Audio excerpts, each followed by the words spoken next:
नमस्कार दोस्तों, मैं विजय तिवारी। स्वागत है आपका हमारे YouTube channel the book society में, जहां हम आज की क्लास में सब्जेक्ट कोड BHIC 103 के चैप्टर नंबर 5 की चर्चा करेंगे। चैप्टर का नाम होगा व्यापार संजाल और शहरीकरण। इस चैप्टर में जो हमें पढ़ाया जाएगा वो ये पढ़ाया जाएगा कि 200 ईसा पूर्व से लेकर 300 ईस्वी के बीच में भारत में नगरों का विस्तार किस प्रकार से हुआ, यानी कि 200 BCE से 300 CE के बीच में भारत में कैसे हमें पता चलता है कि नगरों का विस्तार हुआ, और अगर नगरों का विस्तार हुआ तो ये किन किन क्षेत्रों में हुआ और ये नगर किस किन चीज़ों के लिए प्रसिद्ध थे। ये चीज़ें हम इस चैप्टर में पढ़ेंगे। अगर आप किसी कम्पिटिटिव एग्जाम की तैयारी कर रहे हैं तो आपके लिए ये पूरी पूरी किताब बड़ी ज़बरदस्त है। इसमें इतनी सारी नॉलेज है कि आप इकट्ठा करते करते थक जाओगे, लेकिन हर लाइन में आपको नॉलेज मिलती जाएगी। तो अगर आप प्रतियोगी परीक्षाओं की तैयारी कर रहे हैं तो आपके लिए ये चैप्टर भी बड़ा इंपॉर्टेंट है। तो चलो शुरू करते हैं आज की क्लास।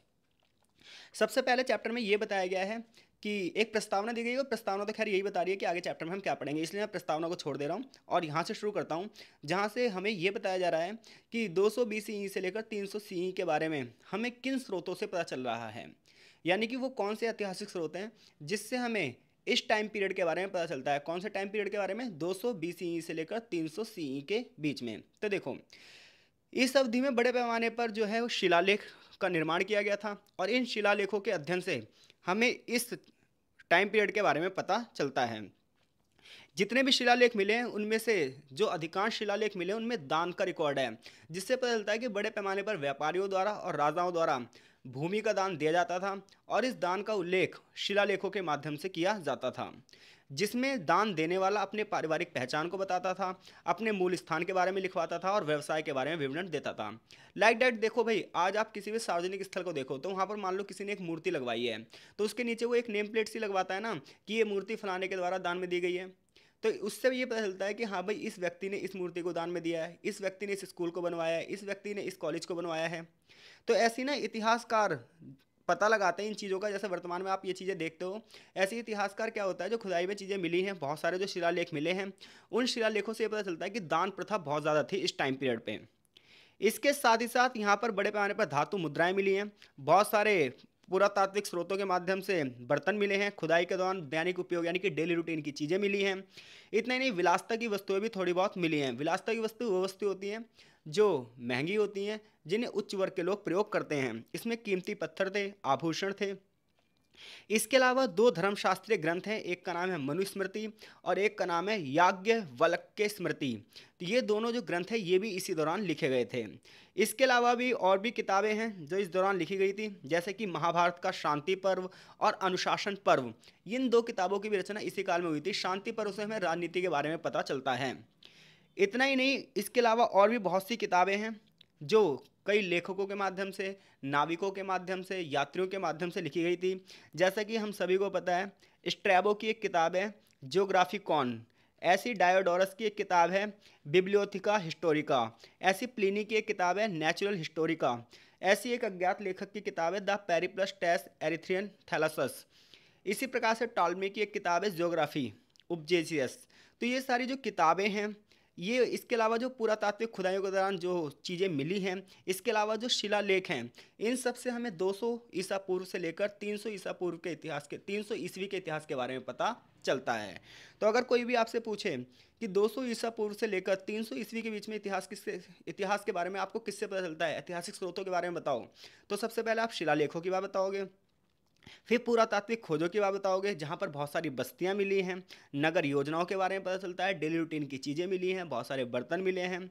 इसके अलावा आप मनुस्मृति के बारे में बताओगे, याज्ञवल्क्य स्मृति के बारे में बताओगे, महाभारत के शांति पर्व, अनुशासन पर्व की बताओगे, और इतने सारे लेखकों की जो यहाँ पर किताब लिखी हैं ये। तो जो चीज़ें याद आ जाए वो चीज़ आपको लिखनी है। अब हम बात ये कर रहे हैं कि 200 BCE से लेकर 300 CE के बीच में राजनीतिक पृष्ठभूमि क्या थी। तो हम सभी को पता है इस दौरान मौर्य साम्राज्य का पतन हुआ। अब देखो, मौर्य साम्राज्य का जब पतन हुआ तो बहुत सारी छोटी छोटी रियासत भारत में आईं, जैसे कि उत्तर भारत में सुंग वंश का शासन आया, कंडव वंश का शासन आया, चेदी और नाग वंश का शासन आया। इसी प्रकार से दक्षिण में सातवाहन और इक्ष्वाकु वंश जो थे इनका शासन आया। और बिल्कुल साउथ में अगर आप जाओगे, सुदूर दक्षिण में जाओगे तो चोल वंश, चेर वंश, पांडे वंश, इतना ही नहीं, कुछ विदेशी तत्व भी भारत में आएंगे जो कि हमने पहले चैप्टर में पढ़ा था, जैसे यूनानी, शक, पहलव, कुषाण वंश। ये सब इस समय की राजनीतिक भूमि में एक महत्वपूर्ण भूमिका अदा करेंगे। तो अब तक हमने कितना पढ़ा है? अब तक हमने ये पढ़ा है भाई 200 BC से लेकर 300 CE के बीच का इतिहास हमें किन स्रोतों से पता चलता है, और इस दौरान कौन कौन से शासक वंश भारत में शासन कर रहे थे। आई होप सो यहाँ तक चीज़ें आपको समझ में आई होंगी। देखो, अगर लेक्चर आपको समझ में आ रहा है तो वीडियो को लाइक ज़रूर करना और कमेंट बॉक्स में कमेंट भी जरूर करें। तो चलो आगे बढ़ते हैं। इस चैप्टर का सबसे महत्वपूर्ण प्रश्न यहाँ से शुरू होता है कि 200 BC से 300 CE के बीच में भारत में नगरीकरण के बारे में बताइए। तो देखो भाई, नगरों की बात यह है कि पहले के ज़माने में लोग पूरी तरीके से कृषि पर डिपेंड थे, लेकिन अगर जहाँ के लोग कृषि पर डिपेंड नहीं हैं, बाजारीकरण की प्रक्रिया में लगे हुए हैं, शिल्पकारी कर रहे हैं, तो वो क्षेत्र नगरी की दृष्टि में आ जाता था। यहाँ की जनसंख्या भी बहुत ज़्यादा होती थी। तो ये माना जाता है जब कृषि का विस्तार हुआ तो बड़े पैमाने पर उत्पादन ज़्यादा हुआ। जब उत्पादन ज़्यादा हुआ तो लोगों ने इस उत्पादन को बेचना शुरू करा, परिणामतः बाजार की स्थापना हुई। इसके अलावा लोगों ने गैर उत्पादक गतिविधियां भी शुरू करी। बहुत सारे व्यापारियों ने व्यापार और वाणिज्य का भी विकास किया। ऐसे में शहरों का निर्माण हुआ। जब आप बात शहरों की करोगे तो शहर व्यापार के लिए, वाणिज्य के लिए और शिल्पकला के केंद्र माने जाएंगे। ऐसे ही भारत में कुछ शहरों का वर्णन यहाँ किया गया है, जिसमें से सबसे पहला जो शहर है वो है उत्तर पश्चिम में तक्षशिला। तो उत्तर पश्चिम में जो तक्षशिला है ना, ये बहुत ही फेमस शहर था उस ज़माने में। और तक्षशिला का जब आप अध्ययन करोगे तो आपको पता चलेगा कि ये मौर्य साम्राज्य के दौरान भी एक बहुत बड़ा केंद्र था। इस शहर के अवशेषों की खुदाई से हमें 3 टीले मिले हैं। एक भीर मिला है, एक सिरकप मिला है और एक सिरसुख मिला है। सिरकप की बात करोगे तो यहाँ से बहुत सारी कलाकृतियाँ मिली हैं, और ये कलाकृतियाँ इंडो ग्रीक थीं, यानी कि भारतीय यूनानी थीं, जिससे पता चलता है कि इन क्षेत्रों से इनके साथ संबंध थे। इसके अलावा इस शहर की दीवारों के साथ जो किलेबंदी करी थी वो इंडो पार्थियन राजाओं ने करी थी। इन सब के बारे में पहले चैप्टर में बता चुका हूँ आपको। इसके अलावा यहाँ पर बहुत अच्छे से सड़कें बनाई गई थी, योजनाबद्ध तरीके से घर भी थे यहाँ पर। 200 BC तक आते आते यहाँ पर नई सड़कें भी बनाई गई हैं। कहाँ की बात कर रहे हैं हम? ये सारी बात कर रहे हैं तक्षशिला की, जो कि कहाँ पर था? नॉर्थ वेस्ट में था। इसी प्रकार से उत्तर पूर्व बिहार में आपको एक राज्य मिलेगा, एक शहर मिलेगा, वैशाली। वैशाली में भी बड़े पैमाने पर किलेबंदी की जाएगी सुरक्षा की दृष्टि से। और ये माना जाता है जो ये वैशाली था, ये लिच्छवी राज्य के अंतर्गत था। यहाँ पर जो दीवार बनाई गई थी ये भी 200 BC से लेकर 200 CE के बीच में करवाई गई होगी, लगभग 3 बार। उड़ीसा में आपको एक और नगर मिलेगा, शिशुपालगढ़, जहाँ पर आपको नगरीकरण के बारे में पता चलेगा। तो 200 BC से लेकर 200 CE तक के बीच में आपको तक्षशिला दिख रहा है एक, तो दूसरा आपको शिशुपालगढ़ दिख रहा है।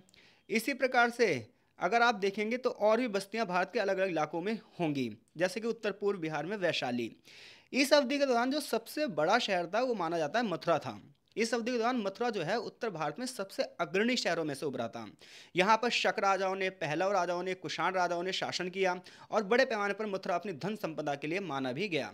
जब हम किताब पढ़ते हैं तो हमें पता चलता है कि आगे चलकर बहुत सारे आक्रमणकारी आएंगे और मथुरा को बेतहाशा लूटेंगे। इतनी धन संपत्ति थी कहाँ पर? मथुरा में। यहाँ के राजाओं का उत्तर पश्चिम के साथ बहुत ही अच्छा संबंध था। मथुरा की बात की जाए तो ये गंगा यमुना के दोआब में स्थित था। यहाँ की भूमि में उपजाऊपन भी बहुत ज़्यादा था। ऐसी एक शहर और है सौंख शहर, जो कि कुषाण काल के दौरान आपको दिखाई देगा। यहाँ पर कच्ची ईंटें और पक्की ईंटें दोनों से घर बने दिखाई देंगे आपको। शहर की दीवारें फिर से बनाई जाएंगी और ये दीवारें चौड़ी होंगी। बौद्ध ग्रंथ है एक, अंगुत्तर निकाय, यानी कि बौद्धों का एक ग्रंथ है। कौन सा? अंगुत्तर निकाय। इस ग्रंथ में मथुरा का वर्णन ठीक प्रकार से नहीं किया गया। इस ग्रंथ में ये बताया गया मथुरा में ना धूल भरी सड़कें थी, खराब परिवहन था, खराब आर्थिक स्थिति थी। भिक्षु जो भीख मांगने जाते थे उन्हें भिक्षा भी नहीं मिलती थी, इतना गरीब राज्य था कौन? मथुरा उस समय। लेकिन उसी समय का एक और बौद्ध ग्रंथ है जिसका नाम है ललित विस्तार। इस किताब में ये बताया गया नहीं जी, मथुरा शहर तो इसका आकार बढ़ गया था, ये बहुत आबाद था, भिक्षा आसानी से मिल जाती थी।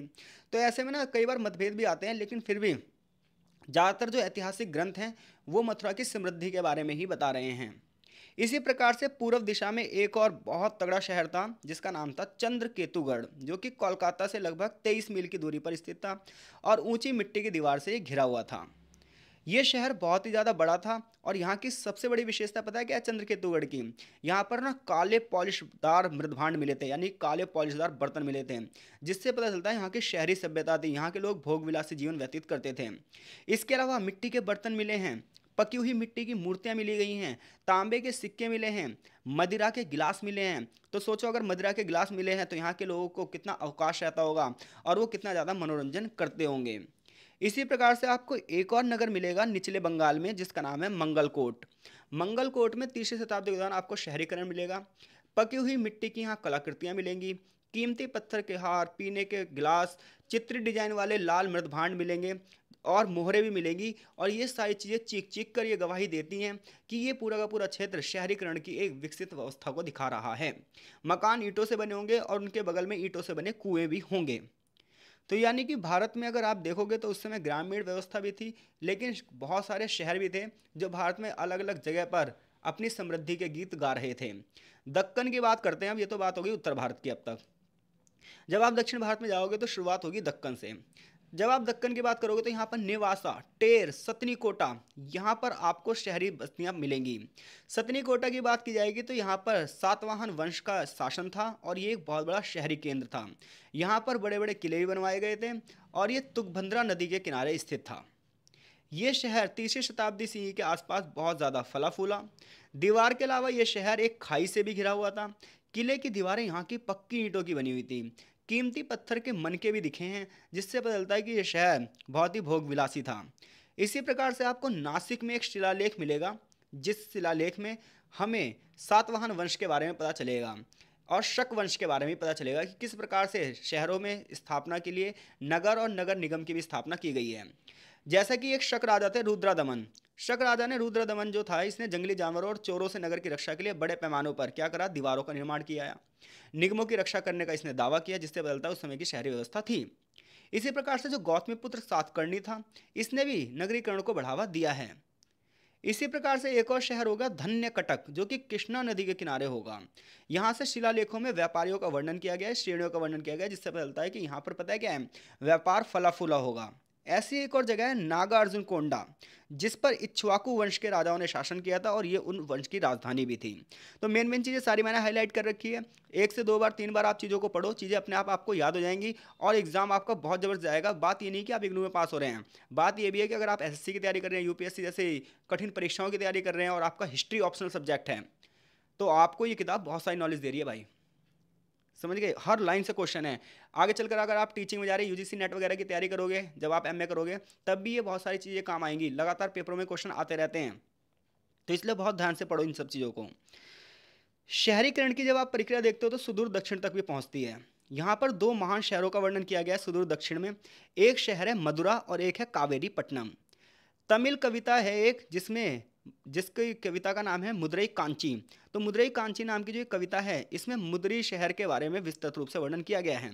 इसी प्रकार से जो कावेरी पट्टनम शहर है, ये चोल राजाओं का प्रसिद्ध बंदरगाह शहर था। यहाँ पर बड़े पैमाने पर पानी के जहाज़ों की आवाजाही होती थी। कावेरी पट्टनम का जो वर्णन है वो पदिना पल्लई नामक तमिल महाकाव्य में किया गया है।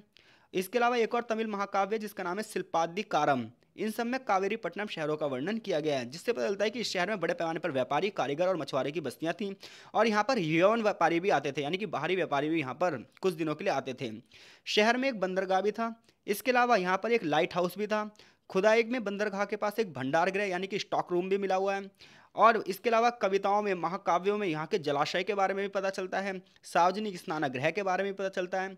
इससे पता चलता है कि सुदूर दक्षिण में भी नगरीकरण था।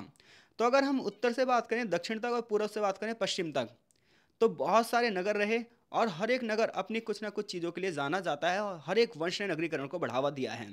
तो पूर्व में कौन से नगर थे, पश्चिम में कौन से नगर थे, उत्तर में कौन से नगर थे, दक्षिण में कौन से नगर थे, ये आप छोटे छोटे नोट्स बना लेना, तो आपको चीज़ें सेट हो जाएंगी कि हाँ भाई उत्तर भारत में कौन से, दक्षिण भारत में कौन से, नक्शे के हिसाब से उसे सेट कर देना। अब हम बात करने जा रहे हैं कि 200 BCE से लेकर 300 CE के बीच में व्यापार किस प्रकार से होता था, कौन कौन सी व्यापारिक क्रियाएं हमारे यहाँ मुख्य थीं। तो जब आप बात करते हैं भारत की, तो हम सभी को पता है भारत का जो भौगोलिक क्षेत्र है वो बहुत विविधताओं भरा है। चौथे चैप्टर में हमने 5 तिनों के बारे में भी पढ़ा था। तो ऐसे में हर क्षेत्र की भौगोलिक विशेषता अलग अलग है, हर क्षेत्र की जलवायु अलग अलग है, हर क्षेत्र की मिट्टी अलग अलग है। तो ऐसे में हर क्षेत्र के उत्पाद भी अलग अलग थे, हर जगह उत्पादन भी अलग अलग होता था। तो कुछ क्षेत्रों में किसी चीज़ की भरमार थी और कुछ क्षेत्रों में कुछ चीज़ों की कमी थी।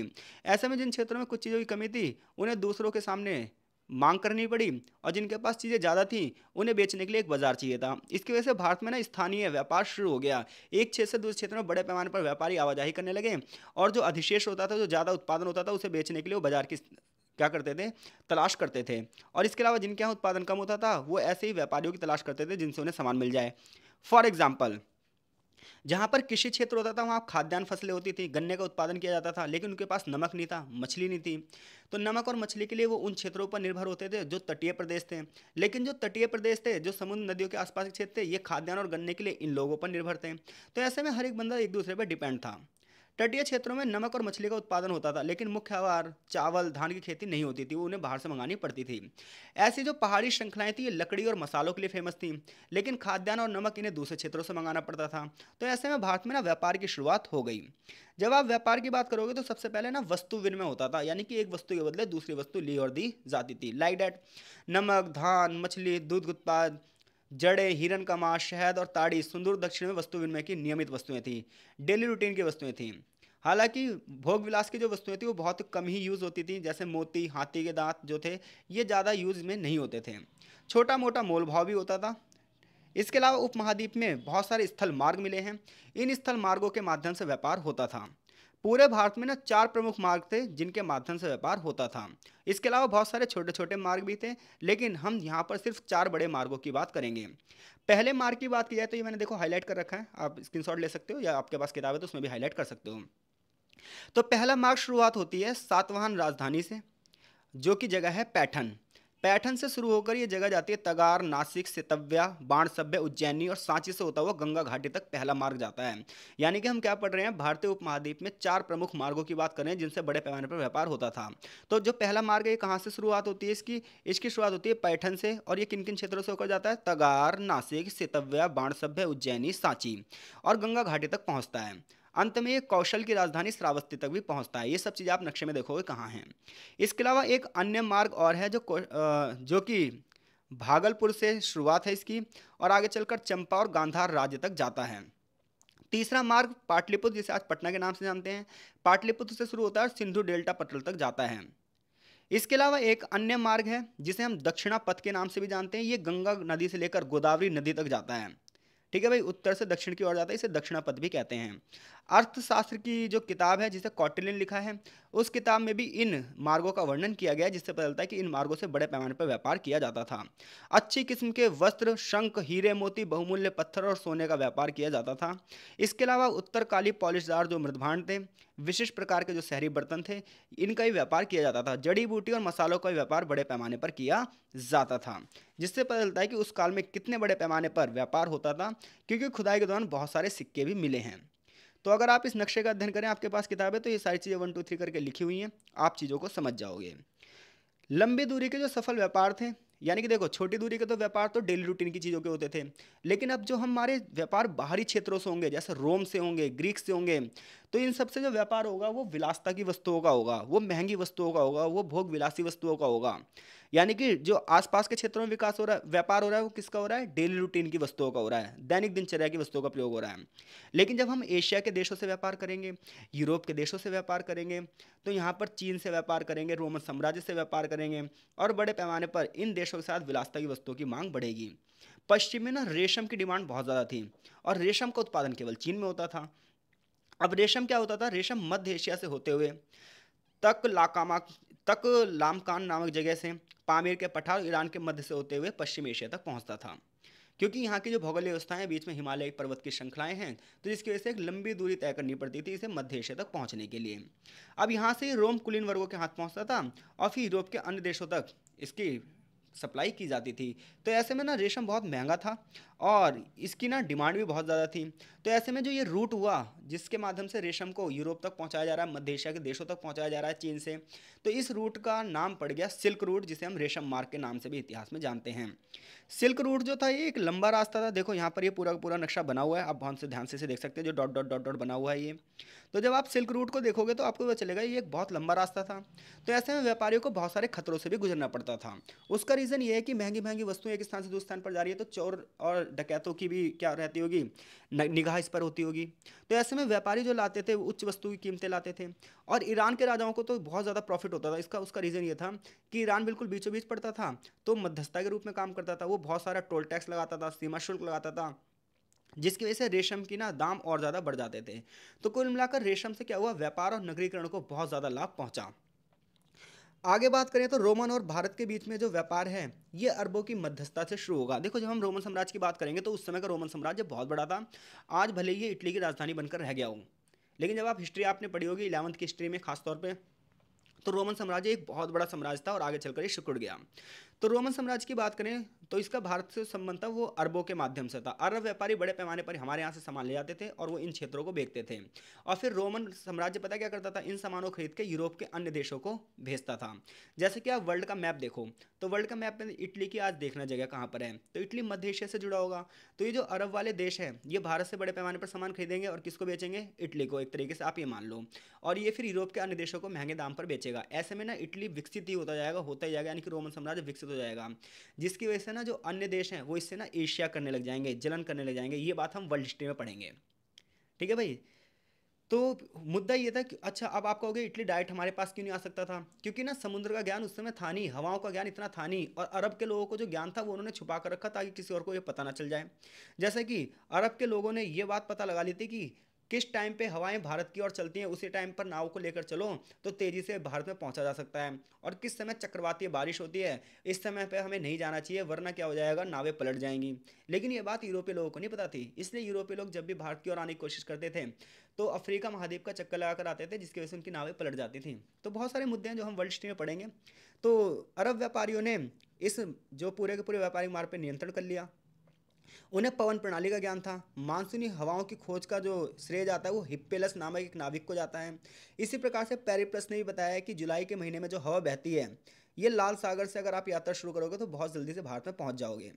रोमन व्यापारी तांबा, टीन, सीसा, पुखराज, चकमक पत्थर, कांच जैसा कच्चा माल और तैयार उत्पादक जो थे ये बड़े पैमाने पर अपने साथ लेकर आते थे। शराब होती थी, उत्कृष्ट गहने, सोने चांदी के सिक्के होते थे, ये सब चीज़ें वो भारत में लेकर आते थे।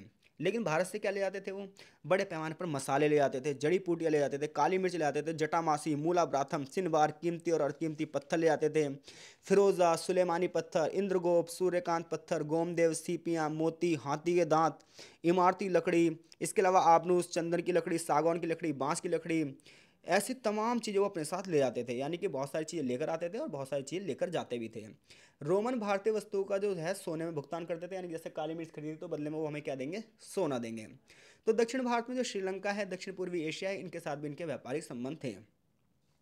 तो अगर एग्जामिनर आपसे पूछता है कि 200 BCE से 300 CE के बीच में भारत में प्रमुख नगरों का वर्णन कीजिए या प्रमुख व्यापारिक मार्गों का वर्णन कीजिए, तो आप इस प्रश्न का उत्तर देने में आप सक्षम हैं। आगे इस चैप्टर में हम वाणिज्यिक संगठनों की बात करेंगे और बंदरगाहों की बात करेंगे। लेकिन ये लेक्चर आज यहीं पर, अगले लेक्चर में मिलते हैं आपसे चैप्टर के भाग 2 में, जिसमें हम व्यापारिक संगठनों की बात करेंगे, आयात निर्यात की वस्तुओं की बात करेंगे और बंदरगाहों की बात करेंगे। तो तब तक के लिए आपका बहुत बहुत धन्यवाद। मिलते हैं आपसे नेक्स्ट चैप्टर में, तब तक के लिए बहुत बहुत धन्यवाद।